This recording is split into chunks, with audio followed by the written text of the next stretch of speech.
Tem gente que diz que a vida começa aos 60, que é a idade da liberdade, da sabedoria, do tempo para si mesma. Eu até acreditava nisso. Até a noite do meu aniversário de 60 anos, quando descobri que as pessoas que eu mais amava no mundo estavam apenas esperando eu envelhecer o suficiente para me descartarem. Me chamo Mariana Lourdes Andrade, tenho 65 anos, e o que vou contar aconteceu há 5 anos. Mas eu lembro de cada detalhe como se fosse ontem. O cheiro do bolo de chocolate na cozinha. As luzes pisca-pisca que minha neta Clara ajudou a pendurar na sala. O sorriso do meu neto Pedro quando gritou "surpresa" junto com todo mundo. E, principalmente, o olhar do meu genro Fábio naquela noite. Aquele brilho calculista que eu fingia não ver há anos, mas que finalmente se revelou por completo. Deixa eu voltar um pouco para vocês entenderem como cheguei até ali. Fui casada com Roberto por 32 anos. 32 anos de uma vida construída tijolo por tijolo, dia após dia, com a paciência de quem sabe que as coisas boas levam tempo. Roberto não era um homem de grandes gestos românticos. Nunca me deu flores sem motivo, nunca escreveu poemas, nunca fez serenatas embaixo da janela. Mas ele me amava de um jeito que eu só fui entender completamente depois que ele se foi. Roberto era contador. Passava os dias cercado de números, planilhas, documentos. Dizia que os números nunca mentem, que são a única linguagem verdadeiramente honesta que existe. E ele aplicava essa honestidade em tudo na vida. Quando prometia algo, cumpria. Quando dizia que ia cuidar de mim, cuidava. Não com palavras bonitas, mas com ações concretas que eu fui descobrindo ao longo dos anos. Tivemos uma filha, Renata, minha menina de olhos castanhos e sorriso fácil, que nasceu numa madrugada de maio e transformou nossa vida completamente. Eu tinha 28 anos quando ela chegou, e lembro de segurar aquele bebezinho nos braços e sentir que meu coração tinha dobrado de tamanho. Roberto chorou naquele dia. Foi a única vez que vi meu marido chorar de alegria. Criei Renata com tudo que eu tinha. Larguei meu emprego de secretária para ficar em casa com ela. E nunca me arrependi dessa escolha. Estava presente em cada fase, cada primeiro passo, cada palavra nova, cada apresentação de escola. Roberto trabalhava muito para sustentar a casa, então eu me tornei o porto seguro da nossa família. A mãe que acordava de madrugada quando ela tinha febre, que ajudava com a lição de casa, que escutava os dramas de adolescente, que enxugava as lágrimas dos primeiros amores não correspondidos. Renata cresceu e se tornou uma mulher bonita, inteligente, determinada. Se formou em contabilidade, influência do pai, e conseguiu um bom emprego em uma empresa de médio porte. Aos 24 anos, ela conheceu Fábio. Lembro do dia em que ela trouxe ele para jantar em casa pela primeira vez. Fábio era bonito, bem articulado, com aquele tipo de confiança que impressiona à primeira vista. Falava sobre planos de carreira, investimentos, metas de 5 anos. Roberto ficou em silêncio quase o jantar todo, apenas observando. Eu, na minha ingenuidade de mãe coruja, achei que ele estava apenas sendo protetor com a filha única. Depois que Fábio foi embora, perguntei para Roberto o que ele tinha achado. Meu marido demorou para responder. Ficou um tempo olhando pela janela, como se escolhesse as palavras com cuidado. E então disse algo que nunca esqueci. Ele fala demais sobre dinheiro para quem ainda não tem nenhum. Na época, achei que Roberto estava sendo duro demais. Fábio era jovem, ambicioso, queria crescer na vida. O que tinha de errado nisso? Hoje entendo que meu marido, com sua experiência de anos analisando pessoas através de seus números, tinha enxergado algo que eu me recusei a ver. Renata e Fábio se casaram 1 ano depois. Roberto pagou a festa inteira, um casamento bonito em um sítio nos arredores de Sorocaba. Eu chorei o dia todo, de felicidade por ver minha filha radiante de branco, mas também de uma tristeza que não conseguia explicar. Era como se algo dentro de mim soubesse que aquele casamento ia mudar tudo, mas não necessariamente para melhor. Os primeiros anos foram bons, pelo menos na superfície. Fábio conseguiu um emprego melhor, Renata foi promovida, eles compraram um apartamento financiado. Nos víamos todo domingo para almoçar, e eu me agarrava a esses momentos como se fossem tesouros. 2 anos depois do casamento, Roberto partiu. Foi de madrugada enquanto dormíamos. Uma condição cardíaca silenciosa que ninguém sabia que existia. Eu acordei com o sol entrando pela janela e virei para o lado dele, como fazia toda manhã há 32 anos. Mas naquela manhã, ele não respondeu quando chamei seu nome. Não se mexeu quando toquei seu ombro. Estava gelado. Os dias seguintes foram um borrão. O velório, o enterro, as pessoas dizendo frases vazias de consolo, Renata chorando no meu ombro, Fábio organizando tudo com uma eficiência que na época achei útil, mas que hoje percebo como algo distante demais. Ele não chorava, não se emocionava. Apenas resolvia problemas, como se a perda do sogro fosse mais uma tarefa a ser cumprida. Roberto me deixou amparada. Tínhamos a casa em Sorocaba onde criamos Renata, toda quitada. E tínhamos um apartamento de 3 quartos em São Paulo, no bairro da Saúde, também quitado. Esse apartamento tinha uma história que pouca gente conhecia e que viria a ser a peça central de tudo o que aconteceu depois. Minha mãe, Dona Carmen, era costureira. Passou a vida inteira curvada sobre uma máquina de costura, fazendo roupas para madames ricas, vestidos de noiva, uniformes escolares.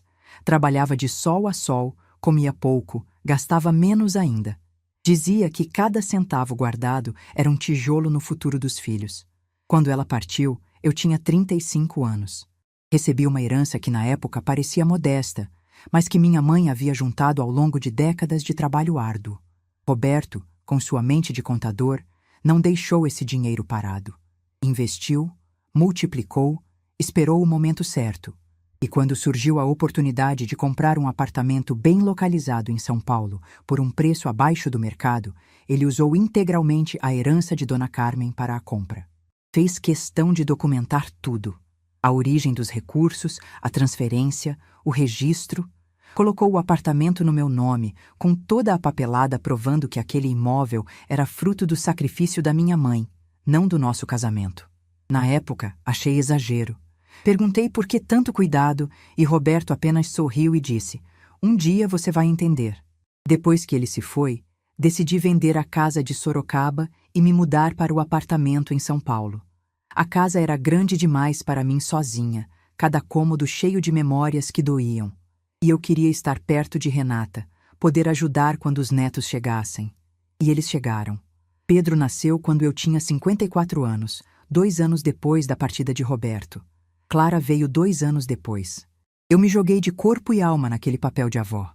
Era a minha forma de continuar me sentindo útil, de ter um propósito, de não afundar na solidão que ameaçava me engolir.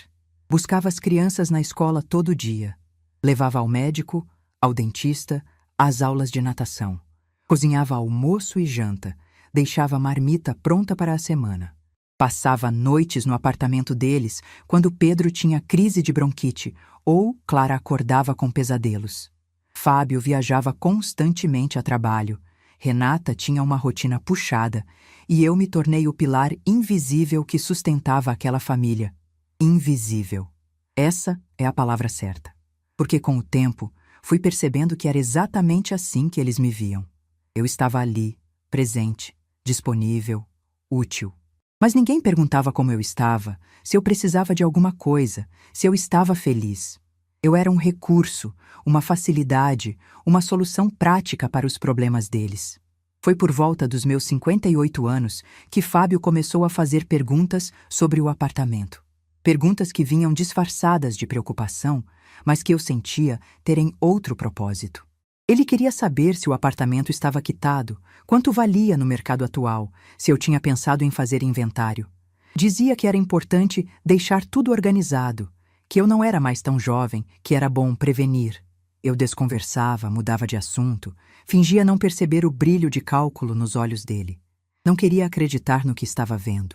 Não queria aceitar que meu genro estava olhando para mim e vendo apenas um obstáculo entre ele e um imóvel de 3 quartos em São Paulo. Renata nunca participava dessas conversas. Ou saía da sala, ou ficava em silêncio, ou mudava de assunto.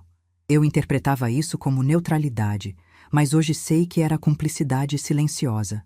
Ela sabia o que o marido planejava. Talvez até concordasse. E seu silêncio era sua forma de participar sem sujar as mãos. Uma semana antes do meu aniversário de 60 anos, Roberto me apareceu em sonho. Não foi um sonho comum, daqueles que a gente esquece ao acordar. Foi tão vívido que eu quase podia sentir o cheiro dele, aquele perfume de alfazema que ele usava todo dia. No sonho, ele estava sentado na nossa antiga sala em Sorocaba, naquela poltrona verde onde passava as noites lendo jornal. Ele me olhou com aqueles olhos calmos e disse apenas uma frase: "Não esqueça do envelope, Mariana. A hora chegou." Acordei com o coração acelerado e fui direto ao guarda-roupa. No fundo, atrás das caixas de sapato, estava o envelope que Roberto me deu uma semana antes de partir. Ele tinha feito eu prometer que só abriria no meu aniversário de 60 anos. 8 anos eu tinha guardado aquilo, curiosa, mas fiel à promessa. Segurei o envelope, senti o peso do papel e guardei de volta. Mais uma semana. Eu podia esperar mais uma semana. O dia do meu aniversário chegou num sábado ensolarado de outubro. Renata ligou de manhã dizendo que ia passar lá à tarde com as crianças para me dar os parabéns. Fábio tinha viajado a trabalho, mas mandava um abraço. Achei até bom que ele não viesse, confesso. A presença dele ultimamente me deixava desconfortável. Mas quando abri a porta às 4 da tarde, levei o maior susto da minha vida. A sala estava cheia de gente. Amigos antigos que eu não via há anos, vizinhos, algumas primas distantes. E no meio de todo mundo, Fábio, com um sorriso de orelha a orelha, segurando uma faixa escrita "Parabéns, vovó." Ele não tinha viajado. A viagem era mentira, parte da surpresa. Pedro e Clara correram para me abraçar, e eu chorei como não chorava há tempos. A sala estava decorada com balões, luzes pisca-pisca, flores. Tinha um bolo de 3 andares que Renata disse ter encomendado especialmente. Por algumas horas, me senti a mulher mais amada do mundo. Cantamos parabéns, cortamos o bolo, conversamos, rimos. Os convidados foram embora aos poucos, até ficarem só Renata, Fábio, as crianças e eu. Pedro e Clara já estavam caindo de sono, então Renata os levou para o quarto de hóspedes. Quando ela voltou para a sala, o clima era outro. Fábio estava sentado na poltrona que era do Roberto. A mesma poltrona que eu trouxe de Sorocaba, que ainda guardava um pouco do cheiro do meu marido. Ver Fábio ali, com aquele sorriso presunçoso, me causou um incômodo que tentei disfarçar. Ele disse que tinha mais uma surpresa para mim. Que ele e Renata tinham conversado muito nas últimas semanas e chegado a uma decisão que ia mudar a vida de toda a família. Que eles queriam me dar mais conforto, mais segurança, mais companhia. Renata se sentou ao lado dele, mas não me olhava nos olhos. Estava mexendo no guardanapo, fazendo dobras e desdobras nervosas.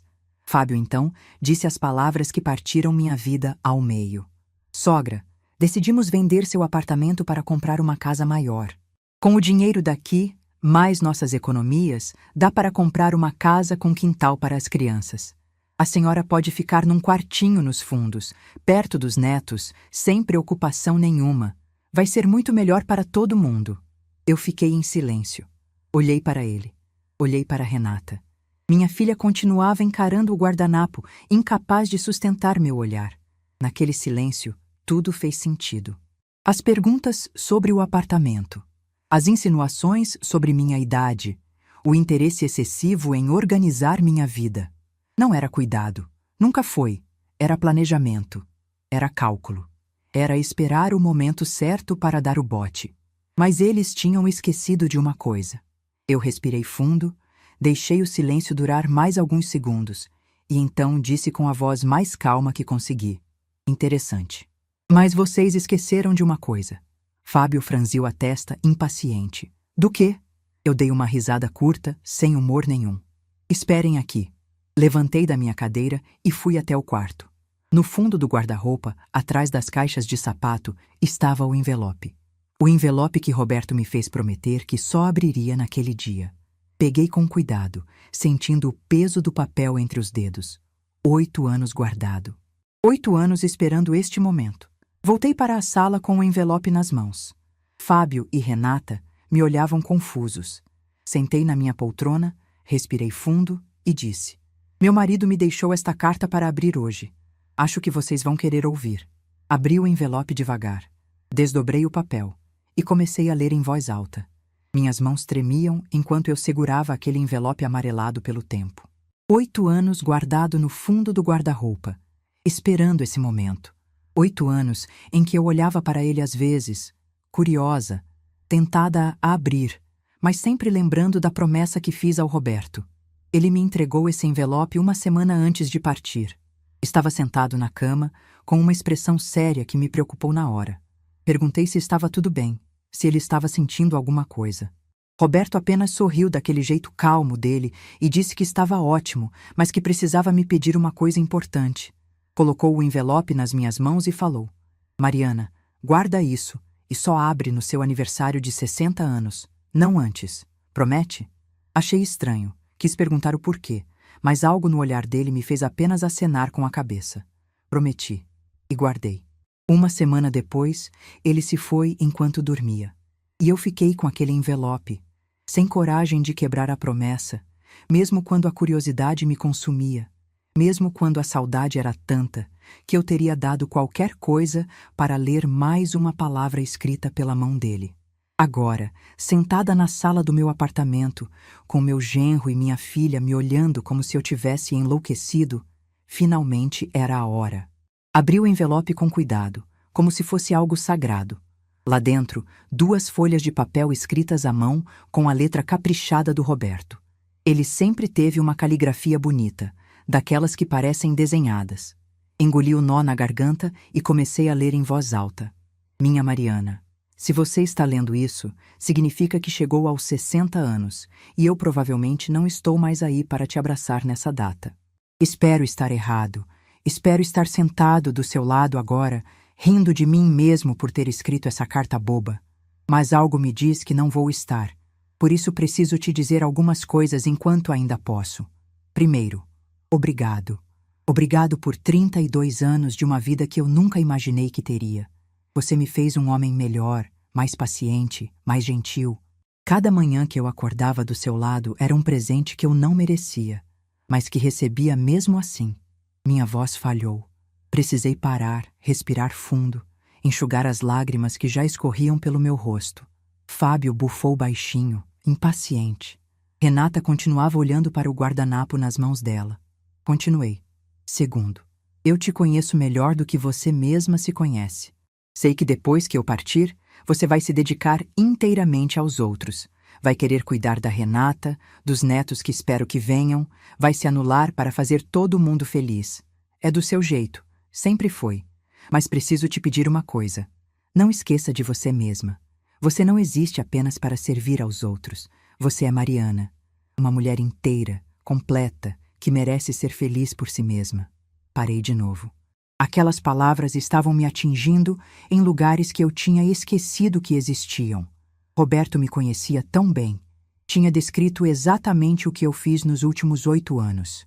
Me anulei, me transformei numa sombra útil, esqueci que eu também tinha direito de existir. Terceiro, e aqui preciso ser direto contigo. Olhei para Fábio antes de continuar. Ele estava com uma expressão de tédio, como se aquela leitura fosse uma perda de tempo. Não fazia ideia do que estava por vir. Eu sempre observei mais do que falava. Você sabe disso. Passava os jantares em silêncio, ouvindo as conversas, analisando as pessoas. E eu observei o Fábio desde o primeiro dia em que ele apareceu na nossa casa. O nome dele ecoou na sala. Vi Fábio endireitar a postura, a expressão de tédio se transformando em algo mais tenso. Renata levantou os olhos do guardanapo pela primeira vez. Vi a forma como ele olhava para as coisas ao redor, como calculava, como media tudo pelo valor material. Lembra quando perguntou o que eu tinha achado dele depois daquele primeiro jantar? Eu disse que ele falava demais sobre dinheiro para quem ainda não tinha nenhum.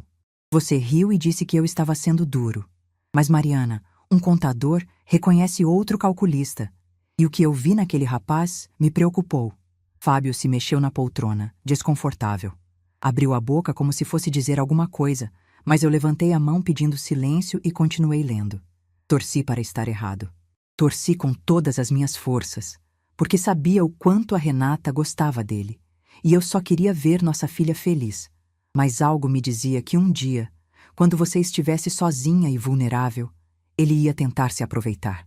O silêncio na sala era pesado como chumbo.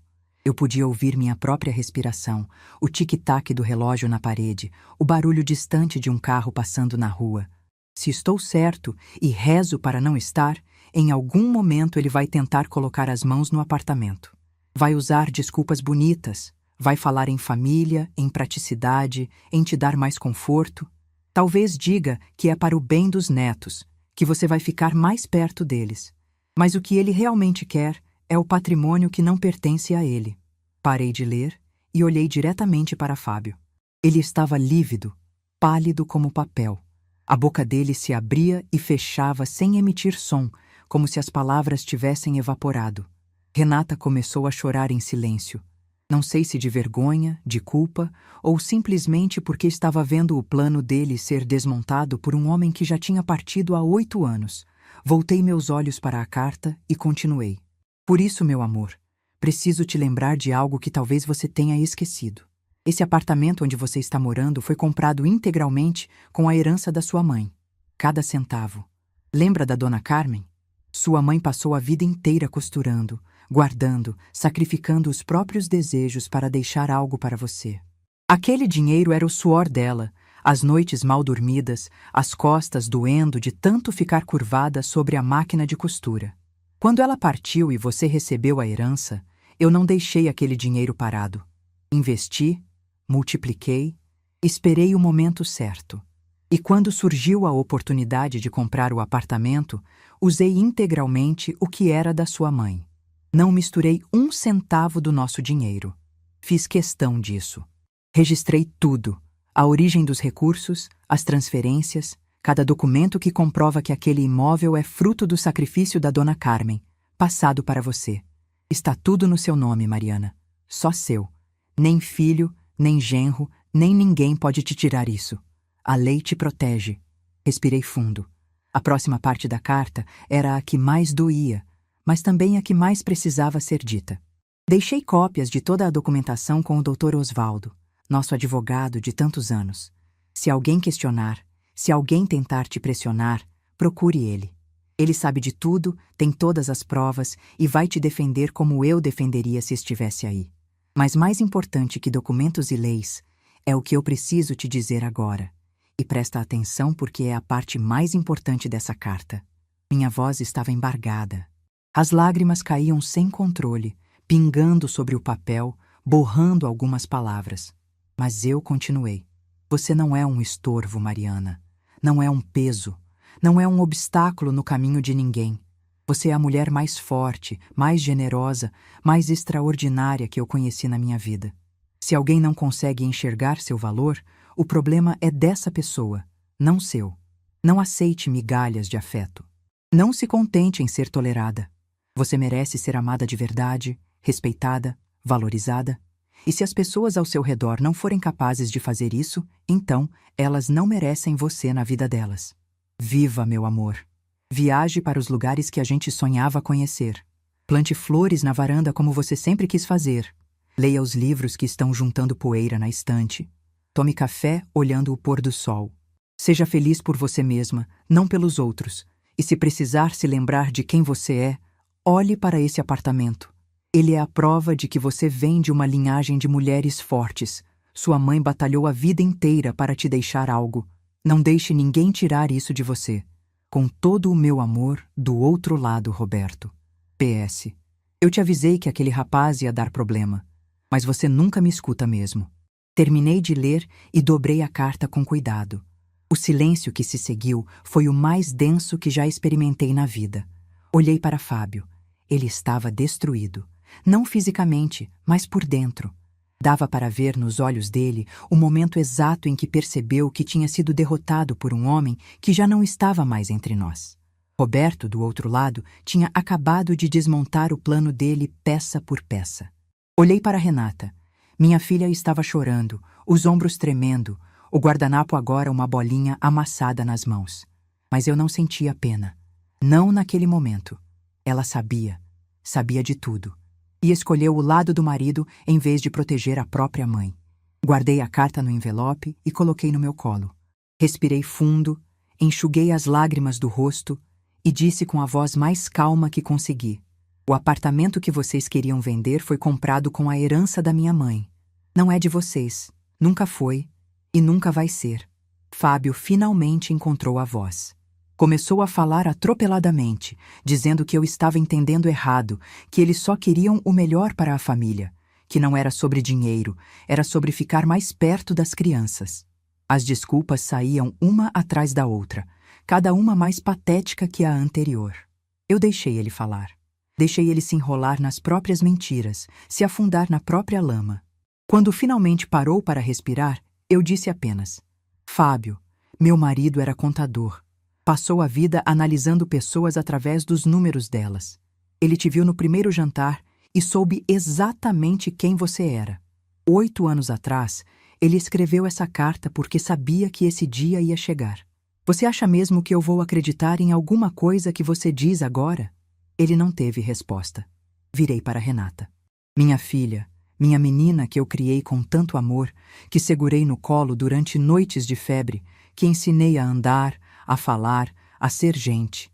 Ela estava me olhando com uma expressão que misturava vergonha e desespero. E você, filha? Você sabia de tudo. E ficou em silêncio enquanto seu marido planejava me tirar da minha própria casa. Isso dói mais do que qualquer coisa que o Fábio tenha feito. Renata tentou falar, tentou se justificar, mas as palavras saíam embaralhadas entre soluços. Eu levantei a mão. Não precisa explicar. Não agora. Está tarde. As crianças estão dormindo e eu estou exausta. Vocês podem ir embora. Fábio se levantou da poltrona do Roberto, finalmente.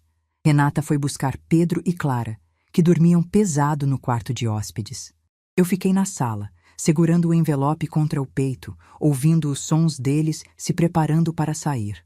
Antes de ir embora, Renata parou na porta e se virou para mim. Os olhos inchados, o rosto vermelho.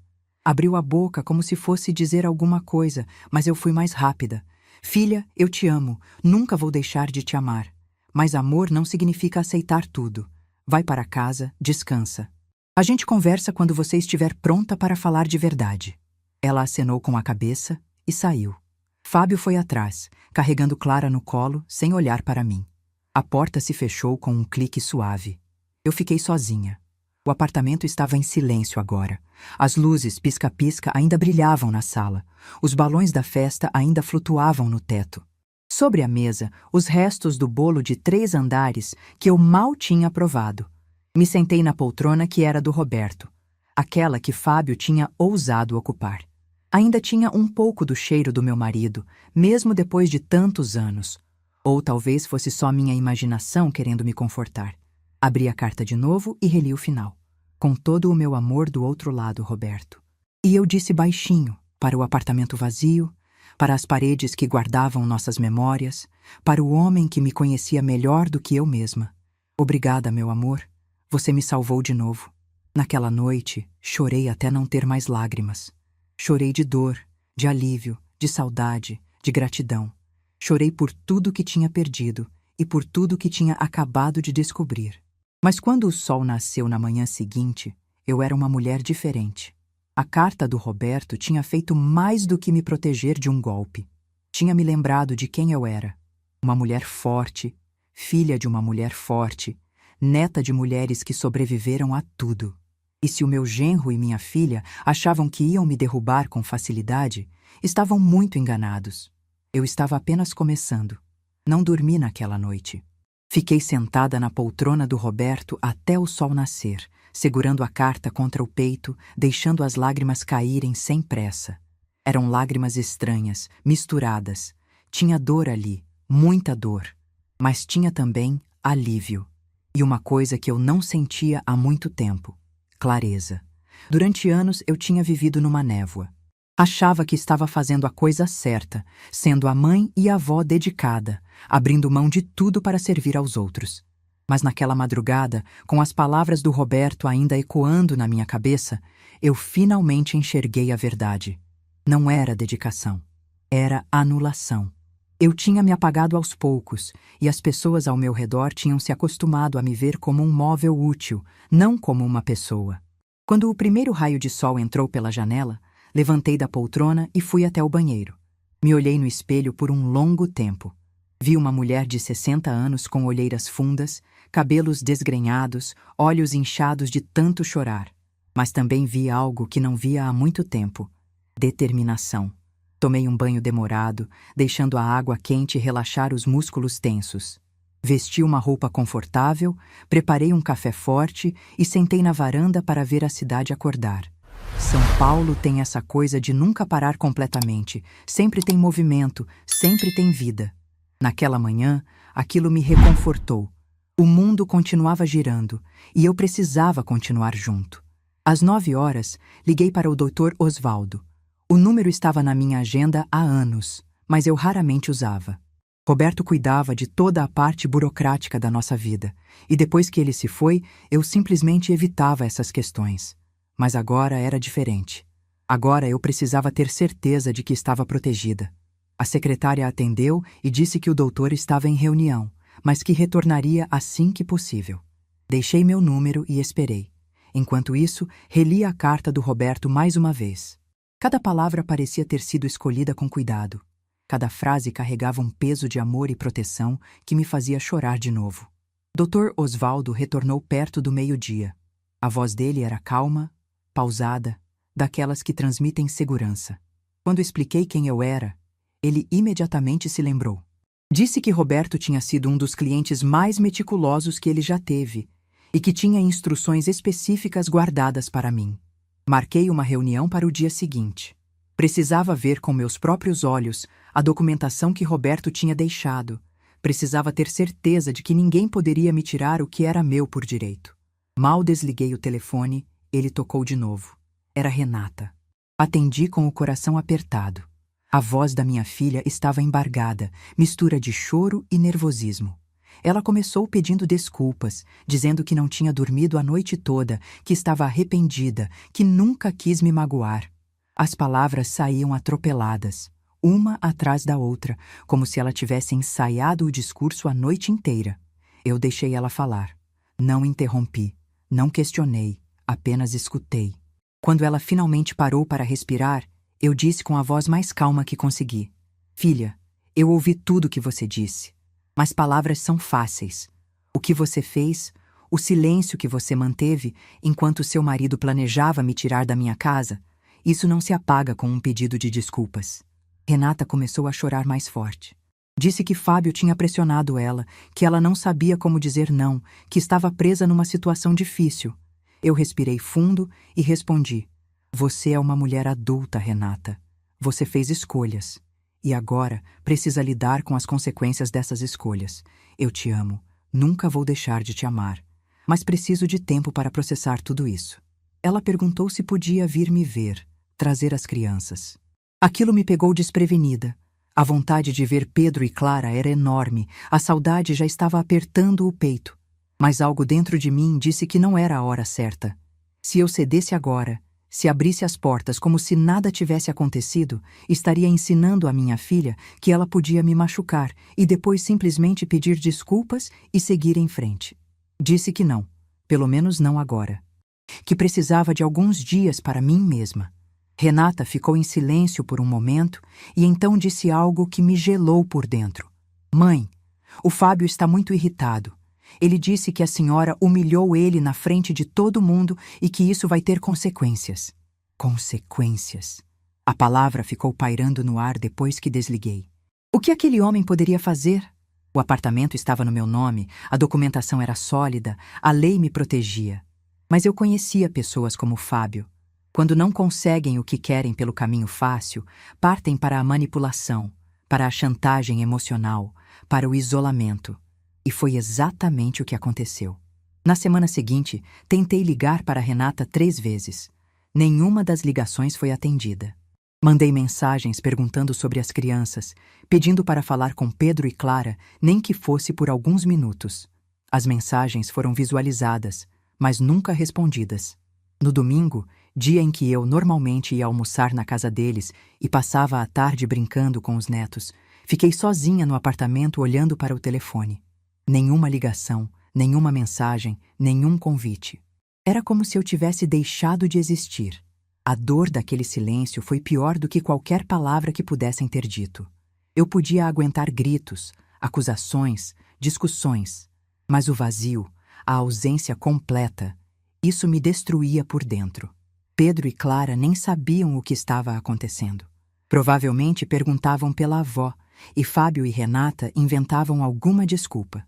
Foi nessa semana que minha vizinha do andar de baixo, Dona Sônia, bateu na minha porta. Ela tinha 73 anos, era viúva como eu, e morávamos no mesmo prédio há mais de 5 anos. Nos cumprimentávamos no elevador, trocávamos receitas de vez em quando, mas nunca tínhamos sido próximas de verdade. Dona Sônia disse que tinha me visto no corredor alguns dias antes e ficou preocupada.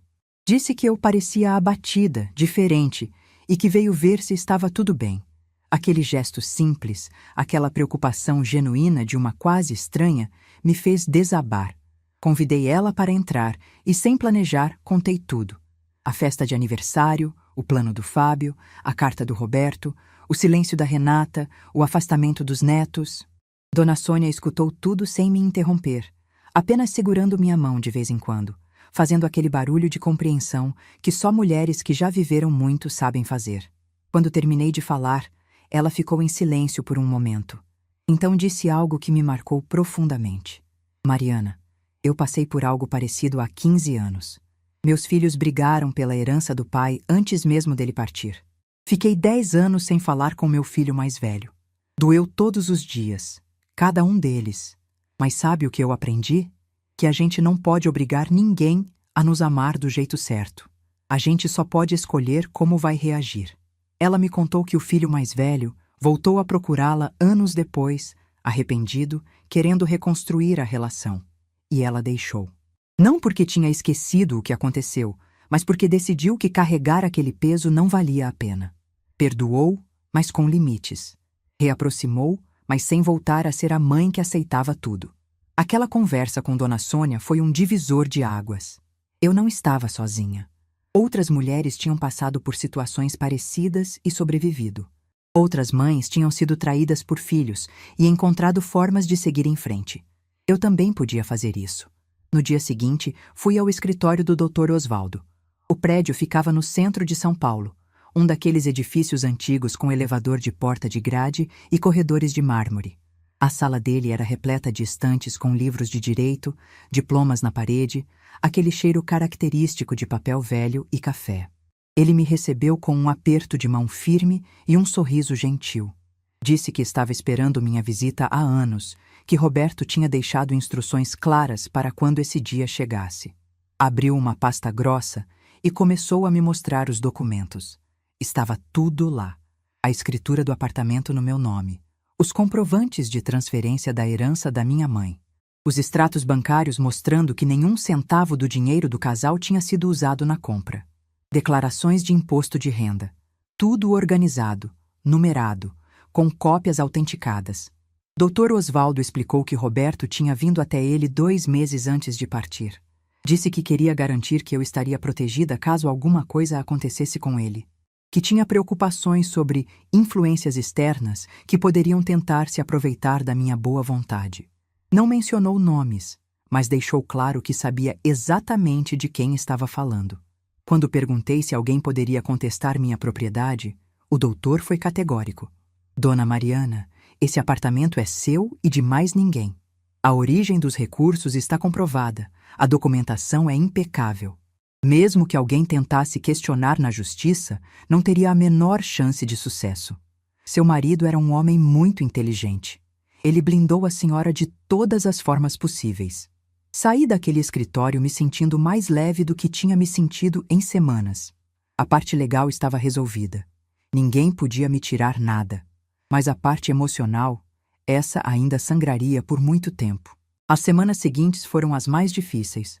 O silêncio de Renata continuou. Liguei no aniversário de Pedro. Queria pelo menos dar parabéns ao meu neto. Fábio atendeu e disse secamente que as crianças estavam ocupadas, que não podiam falar, e desligou na minha cara. Chorei o dia inteiro naquele aniversário. Imaginei Pedro abrindo presentes, soprando velhinhas, brincando com os amiguinhos.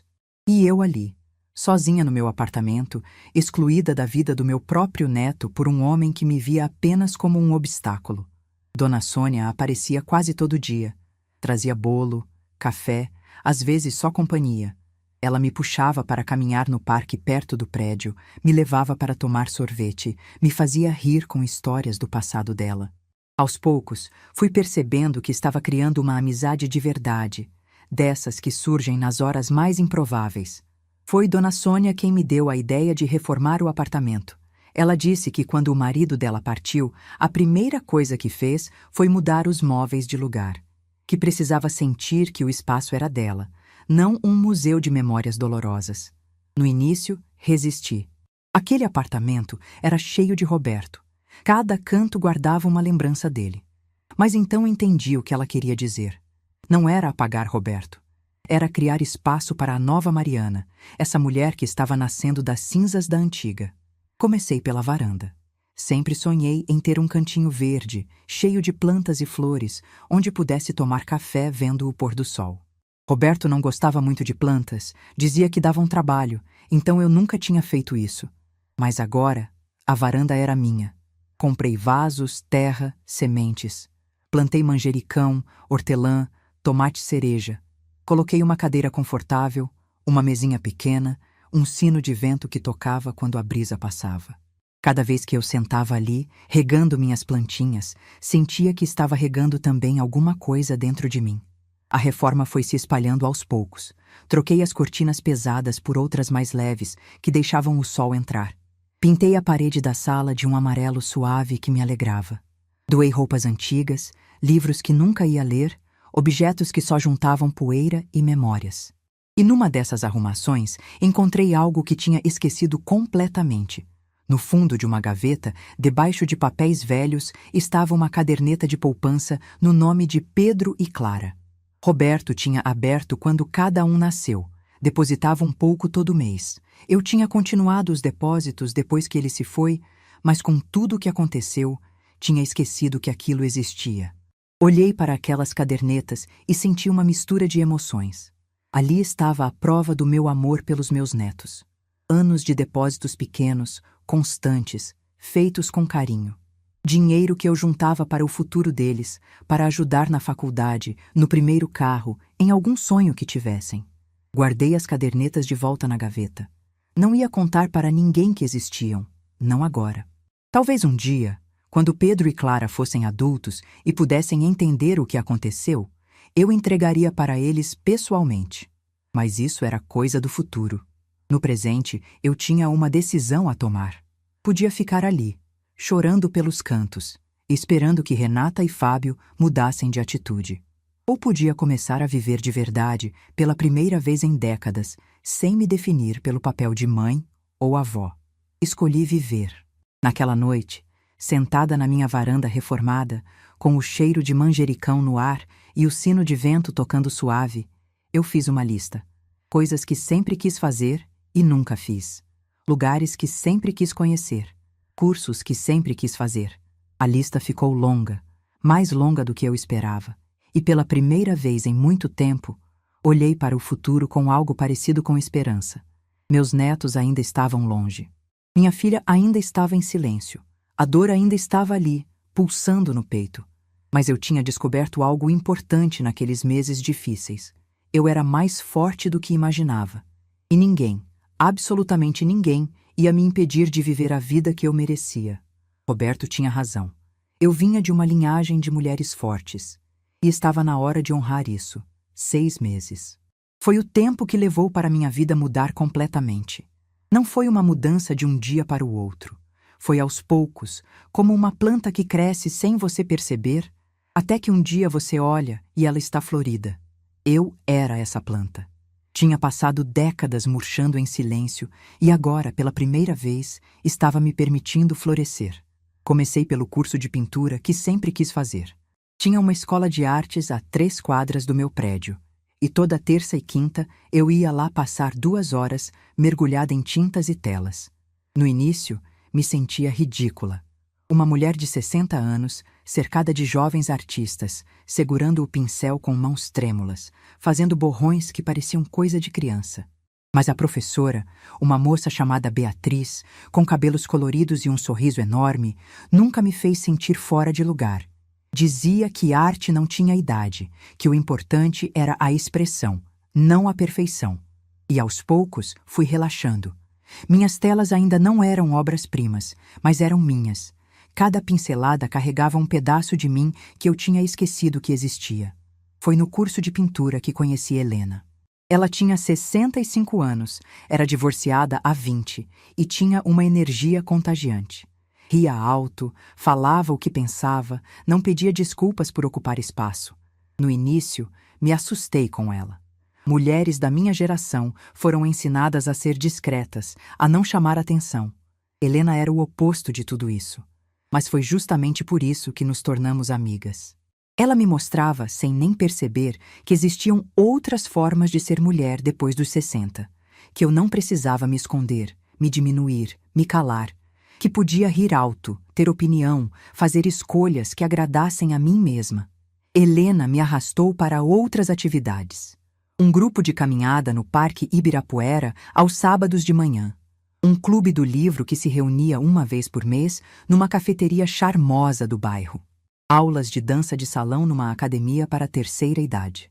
De repente, minha agenda estava cheia, e os dias que antes pareciam intermináveis, agora passavam rápido demais. Dona Sônia ficou feliz com minha transformação. Dizia que eu estava com outra cara, que meus olhos tinham voltado a brilhar. Ela continuava aparecendo quase todo dia, trazendo bolo, fofocas do prédio, companhia nas tardes de domingo. Tínhamos nos tornado uma espécie de família improvável. Duas viúvas que encontraram uma na outra o apoio que as famílias de sangue não ofereceram. 3 meses depois do meu aniversário, fiz algo que nunca tinha feito na vida. Viajei sozinha. Foi ideia da Helena. Ela disse que tinha uma amiga com uma pousada em Campos do Jordão, que o lugar era lindo, tranquilo, perfeito para descansar. No início, resisti. Viajar sozinha? Eu, que nunca tinha ido a lugar nenhum sem Roberto ou Renata? Parecia loucura. Mas uma noite, olhando para a lista de sonhos que tinha feito, vi que conhecer Campos do Jordão estava lá. Roberto e eu sempre planejamos ir, mas nunca fomos. Sempre tinha algo mais urgente, mais importante. A vida foi passando e o sonho ficou guardado numa gaveta. Decidi que chega de gavetas. A viagem foi transformadora. Passei 5 dias numa pousada de madeira cercada de araucárias, acordando com o canto dos pássaros, tomando café, olhando as montanhas. Caminhei por trilhas que me deixaram sem fôlego, comi fondue pela primeira vez. Comprei lembrancinhas bobas que me faziam sorrir. Na última noite, sentada na varanda da pousada com um vinho na mão e o frio gostoso da serra no rosto, eu chorei. Mas eram lágrimas diferentes. Não eram de dor ou saudade. Eram de gratidão. Gratidão por estar ali, viva, inteira, descobrindo que ainda havia tanto para viver. Voltei para São Paulo renovada. Continuei meus cursos, minhas atividades, minhas amizades. A dor pelos netos ainda estava lá, uma ferida que pulsava de vez em quando, principalmente à noite, quando o apartamento ficava em silêncio. Mas eu tinha aprendido a conviver com ela, a não deixar que me paralisasse. De Renata, nenhuma notícia. 6 meses de silêncio absoluto. Eu tinha parado de ligar, parado de mandar mensagens. Não por orgulho, mas por autopreservação. Cada tentativa de contato que era ignorada me machucava um pouco mais, e eu não podia continuar me oferecendo para ser rejeitada. Foi no 7º mês que tudo mudou. Era uma quarta-feira à tarde. Eu estava na varanda, regando minhas plantas, quando a campainha tocou. Estranhei, porque não esperava ninguém. Dona Sônia tinha viajado para visitar a irmã. Helena estava gripada, e eu não tinha encomendado nada. Abri a porta e levei um susto. Renata estava ali, parada no corredor, segurando uma bolsa grande como se estivesse carregando o mundo inteiro dentro dela. Estava diferente da última vez que a vi. Mais magra, com olheiras fundas, os cabelos sem brilho presos num rabo de cavalo desleixado. Parecia ter envelhecido anos em poucos meses. Por um momento, ficamos apenas nos olhando. Eu não sabia o que dizer, e ela parecia não encontrar as palavras certas. Então, ela fez algo que me pegou completamente desprevenida. Começou a chorar. Não era um choro contido, discreto. Era um choro de desabamento, daqueles que sacodem o corpo inteiro, que tiram o ar, que não se consegue controlar. Minha filha desmoronou ali, no corredor do meu prédio, aos prantos. O instinto de mãe falou mais alto. Puxei ela para dentro, fechei a porta, guiei até o sofá. Busquei um copo de água, lenços de papel, sentei ao lado dela e esperei. Às vezes, a melhor coisa que a gente pode fazer por alguém é simplesmente estar presente em silêncio. Demorou uns 10 minutos para ela se acalmar o suficiente para falar. E quando começou, as palavras saíram como uma enchente, uma atrás da outra, sem pausa, sem filtro. Fábio tinha perdido o emprego há 4 meses. A empresa onde ele trabalhava tinha feito cortes, e ele foi um dos demitidos. No início, disse que ia ser rápido, que logo encontraria outro trabalho, que ela não precisava se preocupar. Mas os meses foram passando, e nada. Os currículos que ele mandava não eram respondidos, as entrevistas não resultavam em contratação. O dinheiro começou a apertar. Primeiro cortaram o supérfluo, a TV a cabo, as saídas para jantar, as roupas novas. Depois cortaram o necessário. Trocaram as crianças de escola, venderam o segundo carro, atrasaram o aluguel. Fábio ficou cada vez mais irritado, mais fechado, mais agressivo nas palavras. Renata contou que eles brigavam quase todo dia. Discussões que começavam por qualquer motivo e terminavam com gritos, portas batendo, noites de silêncio pesado. As crianças estavam sentindo, Pedro andava mais quieto, Clara tinha voltado a fazer xixi na cama. E então, ela disse a frase que eu já esperava, mas que mesmo assim doeu ouvir. Mãe, eu preciso de ajuda. Não tenho mais para onde correr. Fiquei em silêncio por um longo momento. Olhei para minha filha, aquela mulher destruída sentada no meu sofá, e senti uma mistura complicada de emoções. Tinha pena. Muito. Mas também tinha mágoa. Ela tinha me abandonado, me excluído da vida dos meus netos, ficado do lado do marido quando ele tentou me tirar tudo. E agora, quando a maré virou, quando o plano deu errado, ela voltava correndo para mim. Respirei fundo e perguntei: "Que tipo de ajuda você precisa, Renata?" Ela hesitou. Olhou para as próprias mãos, enrolou o lenço de papel entre os dedos, evitou meu olhar. Então disse, quase num sussurro: "Dinheiro, para pagar o aluguel atrasado. Senão, vamos ser despejados." Ali estava. O pedido que eu sabia que viria desde o momento em que abri a porta. Não era uma visita de reconciliação, não era saudade, não era arrependimento genuíno. Era necessidade. Ela precisava de dinheiro e eu era a única opção que restava. Levantei do sofá e fui até a janela. Olhei para a cidade lá embaixo, os carros passando, as pessoas andando apressadas, cada uma com seus próprios problemas. Quando me virei para Renata, minha voz estava calma, mas firme. "Filha, eu vou te fazer algumas perguntas e preciso que você seja honesta comigo. Consegue fazer isso?" Ela acenou com a cabeça, ainda sem me olhar nos olhos.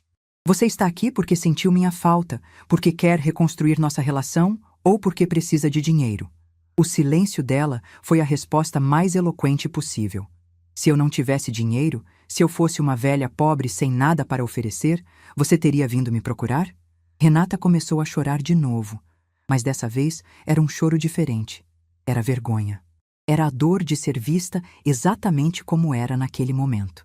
"Mãe, não é só isso, eu juro. Eu senti sua falta. Senti falta de conversar com a senhora, de ter a senhora por perto. Mas eu não sabia como voltar, não sabia o que dizer depois de tudo o que aconteceu. E precisar de dinheiro foi o empurrão que faltava." Ela não negou. Voltei a sentar, dessa vez na poltrona de frente para ela, a poltrona do Roberto. Olhei para minha filha e decidi que era hora de ser completamente honesta, mesmo que doesse. "Renata, eu te amo. Amei desde o momento em que você nasceu e vou amar até o último dia da minha vida. Mas amor não é sinônimo de aceitar qualquer coisa. Você e o Fábio quiseram me transformar em um obstáculo a ser removido. Planejaram vender minha casa, me enfiar num quartinho de fundos, me usar como babá gratuita até eu não servir mais. E você ficou em silêncio, deixou acontecer, escolheu o lado dele." Ela tentou interromper, mas eu levantei a mão. "Deixa eu terminar. Quando eu não cedi, quando a carta do seu pai expôs tudo, vocês me puniram. Me afastaram dos meus netos, ignoraram minhas ligações, me excluíram completamente. 7 meses, Renata. 7 meses sem ver Pedro e Clara, sem saber como eles estavam, sem poder abraçar meus netos. Você sabe o que isso fez comigo? As lágrimas escorriam pelo rosto dela, mas eu não parei. E agora você volta, porque o dinheiro acabou, porque o plano deu errado, porque não tem mais opções, e espera que eu simplesmente abra a carteira e resolva seus problemas, como se nada tivesse acontecido. Mãe, eu sei que errei. Eu sei. Você sabe, mas será que entende? Será que realmente entende o que fez? O silêncio se estendeu entre nós, pesado, denso. Renata chorava. Eu mantinha a compostura, mas por dentro estava me despedaçando. Aquela conversa era necessária, eu sabia. Mas não deixava de ser uma das coisas mais difíceis que já fiz. Respirei fundo e tomei uma decisão. Eu não vou te dar dinheiro, Renata. Ela levantou os olhos, assustada, desesperada. Mas não porque não te amo. É justamente porque te amo que não vou fazer isso. Se eu resolver esse problema agora, vou estar te ensinando que você pode me tratar mal e depois voltar quando precisar que eu salve a situação. Isso não é amor, filha. Isso é ser usada. Mãe, por favor, as crianças têm pai e mãe que precisam resolver os problemas que criaram. Vocês são adultos, Renata. Adultos arcam com as consequências das próprias escolhas. Ela começou a falar em desespero, dizendo que não tinha mais para onde ir, que não sabia o que fazer, que o casamento estava desmoronando. E foi aí que eu perguntei a coisa que realmente importava. Você ainda quer ficar com o Fábio? A pergunta a pegou desprevenida. Ela parou de chorar, ficou em silêncio, olhou para o chão. Quando respondeu, a voz era quase inaudível. Eu não sei mais, mãe. Não sei mais nada. Levantei, fui até ela, sentei ao seu lado no sofá. Peguei suas mãos entre as minhas, como fazia quando ela era criança e tinha medo de tempestade. Filha, eu não vou resolver seus problemas financeiros, mas eu vou estar aqui para você, de verdade, se você quiser reconstruir nossa relação. Não como a mãe que aceita tudo, não como o banco da família. Como sua mãe, que te ama e quer te ver feliz, mas que também se respeita. Renata me olhou nos olhos pela primeira vez desde que chegou. Você pode vir aqui sempre que quiser. Pode trazer as crianças. Eu estou morrendo de saudade delas. Pode desabafar, chorar, pedir conselhos, mas dinheiro não. Isso vocês vão ter que resolver sozinhos. Ela ficou em silêncio por um momento, processando. Então perguntou com a voz pequena: Você acha que eu devia me separar? Isso só você pode decidir, filha. Mas eu vou te dizer uma coisa. Um casamento onde você precisa se anular, onde você vive com medo, onde você perdeu quem você era, isso não é casamento. É prisão. Renata foi embora 1 hora depois. Não levou dinheiro, não levou promessas de resgate financeiro. Mas levou algo que talvez fosse mais importante. A certeza de que eu estaria ali quando ela estivesse pronta para reconstruir, de verdade, nossa relação.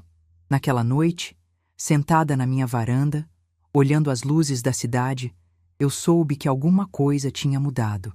Não sabia ainda o que viria pela frente, mas pela primeira vez em muito tempo senti que estava no caminho certo. Eu tinha aprendido a dizer não. E isso, descobri, era uma das formas mais poderosas de dizer eu te amo. 2 anos. Foi o tempo que levou para as feridas começarem a cicatrizar de verdade.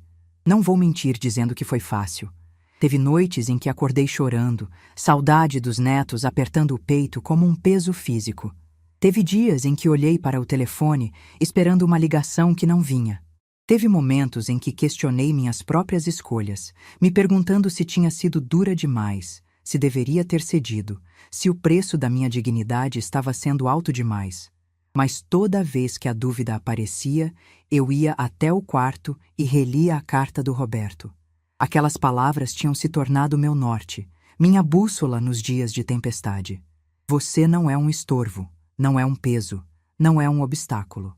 Eu repetia essas frases como uma oração, até que elas finalmente se tornaram verdade dentro de mim. A separação de Renata e Fábio aconteceu 8 meses depois daquela visita em que ela veio pedir dinheiro. Não foi uma decisão repentina. Foi um processo lento, doloroso, cheio de idas e vindas. Renata me ligava às vezes, sempre tarde da noite, sempre chorando, contando das brigas, das humilhações, do homem em que Fábio tinha se transformado depois que o dinheiro acabou e os planos desmoronaram. Eu escutava. Não dava conselhos, não pedidos, não dizia "eu avisei", não jogava na cara dela as escolhas que tinha feito. Apenas escutava, porque às vezes é isso que uma mãe pode fazer de mais importante.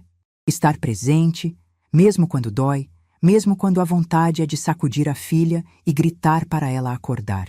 Foi numa terça-feira de março que Renata me ligou com uma voz diferente. Não era o choro desesperado de sempre. Era uma calma estranha, quase assustadora. Ela disse apenas: "Mãe, eu saí de casa. Estou com as crianças num hotel. Acabou." Meu coração disparou. Perguntei se ela estava bem, se precisava de alguma coisa, se queria que eu fosse até lá. Ela disse que não, que precisava de um tempo para organizar os pensamentos, mas que queria me ver no dia seguinte. Queria me ver e queria trazer Pedro e Clara. Não dormi naquela noite. Fiquei andando pelo apartamento, arrumando coisas que já estavam arrumadas, preparando o quarto de hóspedes que há 2 anos não recebia ninguém. Fiz bolo de laranja, aquele que minha mãe me ensinou e que Clara sempre amou.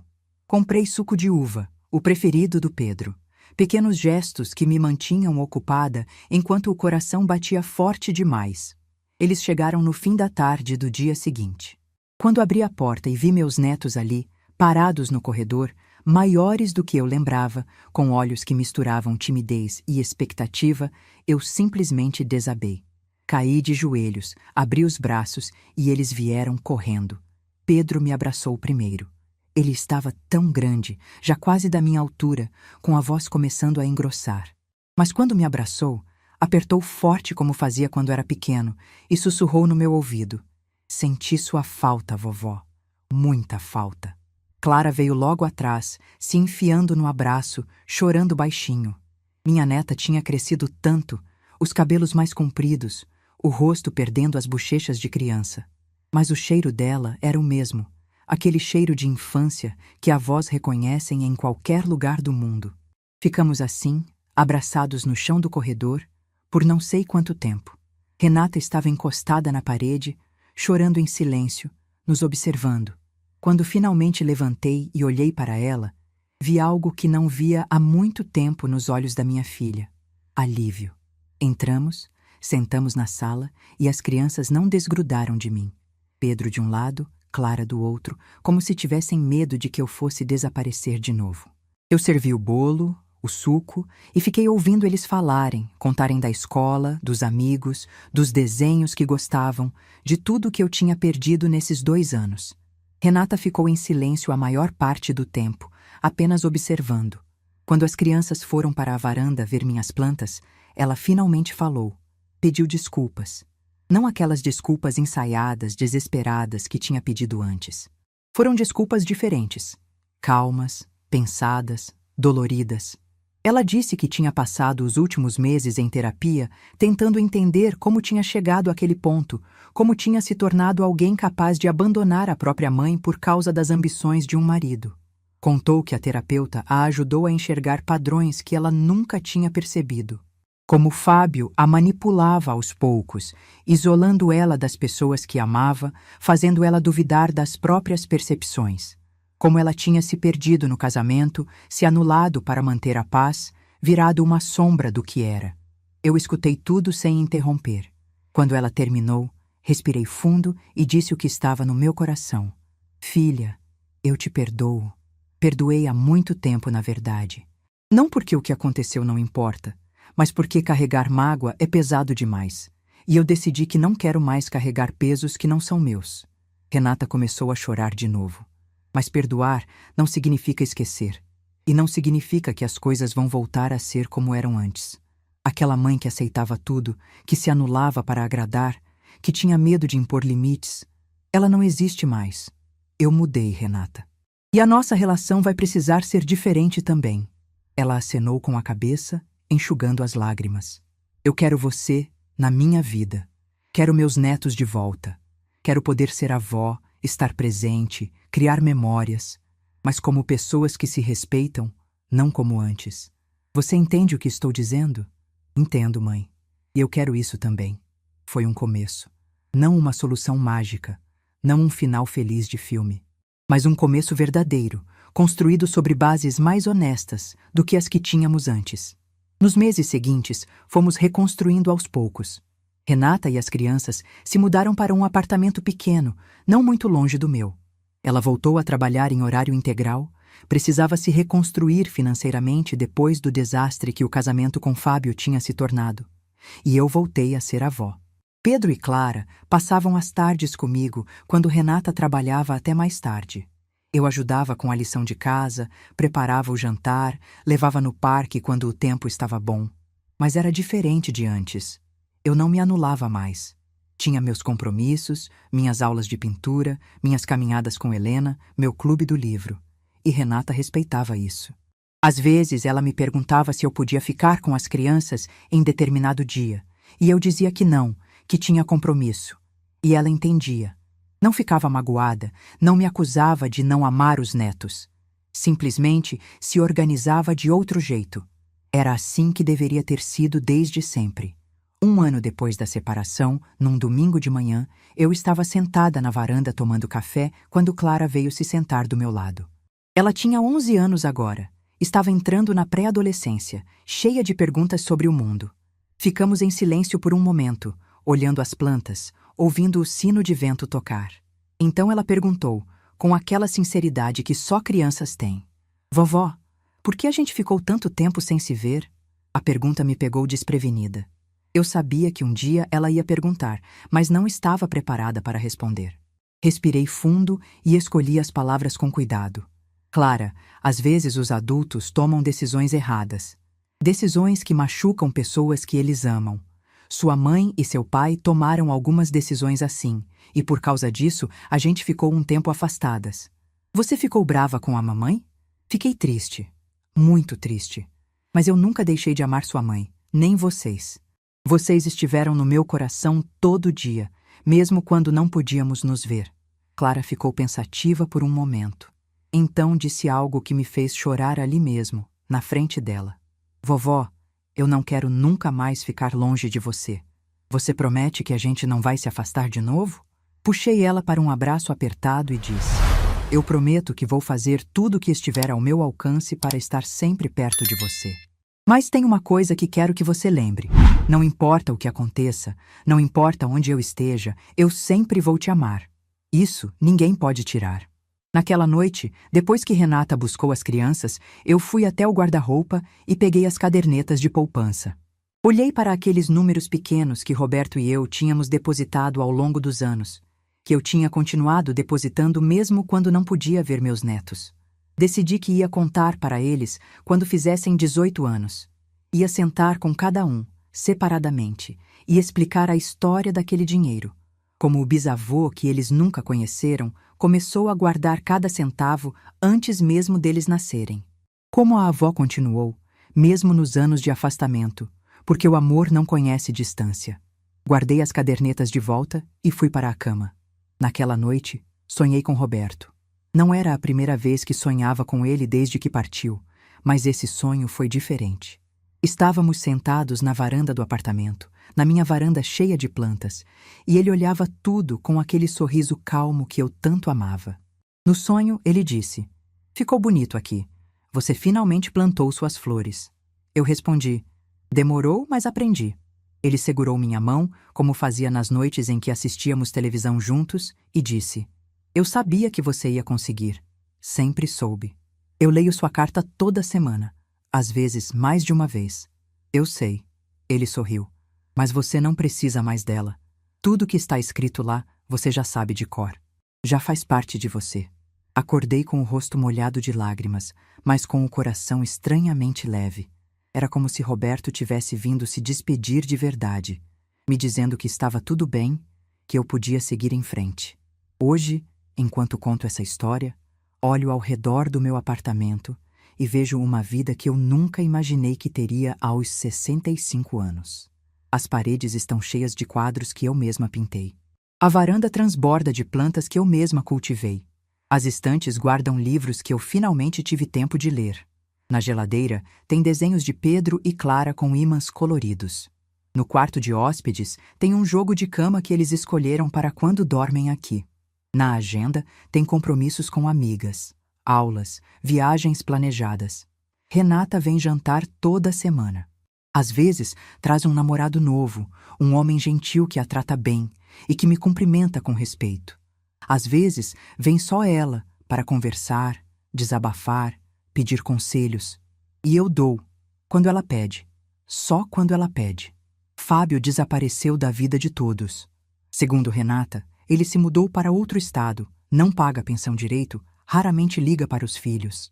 Pedro e Clara parecem ter feito as pazes com a ausência do pai, ou, pelo menos, aprendido a conviver com ela. Não me cabe julgar. Cada um processa a dor do próprio jeito. A carta de Roberto ainda está emoldurada no meu quarto, mas o sonho tinha razão. Eu não preciso mais ler. As palavras dele se tornaram parte de mim, tão naturais quanto respirar. Você não é um estorvo, não é um peso, não é um obstáculo. Levei 60 anos para entender isso de verdade. 60 anos para descobrir que meu valor não dependia de ser útil para os outros, de me sacrificar em silêncio, de aceitar migalhas de afeto em troca de paz. Minha mãe, Dona Carmen, passou a vida curvada sobre uma máquina de costura para me deixar um futuro. Roberto passou a vida planejando, documentando, protegendo, para garantir que eu nunca ficasse desamparada. E eu, finalmente, aprendi a honrar o sacrifício deles vivendo de verdade. Não sei quanto tempo ainda tenho pela frente. Aos 65 anos, a gente começa a pensar nessas coisas. Mas seja quanto for, pretendo viver cada dia com a mesma intensidade que descobri nestes últimos 5 anos. Quero pintar mais quadros, plantar mais flores, ler mais livros, abraçar mais meus netos. Quero rir com minhas amigas, viajar para lugares que nunca conheci, experimentar coisas que nunca experimentei. E se um dia meus netos perguntarem o que aprendi com tudo isso, vou dizer o que Roberto me ensinou na carta dele, o que minha mãe me ensinou com o sacrifício dela, o que eu mesma aprendi da forma mais difícil possível. Nunca se diminua para caber na expectativa dos outros. Amor de verdade não exige que você se anule. Dizer não é uma forma de dizer eu te amo para você mesma. E nunca, nunca é tarde demais para florescer. Aquele bilhete que meu genro queria me fazer assinar, vendendo meu apartamento, minha história, minha dignidade, acabou sendo o maior presente que alguém poderia ter me dado, porque foi através dele que descobri quem eu realmente era. Não a mãe da Renata, não a avó do Pedro e da Clara, não a viúva do Roberto, apenas Mariana. Uma mulher inteira, completa, dona da própria vida. E isso ninguém nunca mais vai tirar de mim. Se essa história tocou seu coração, deixe seu like, se inscreva no canal e comente aqui embaixo. No meu lugar, o que você faria? Sua mensagem pode iluminar o dia de alguém.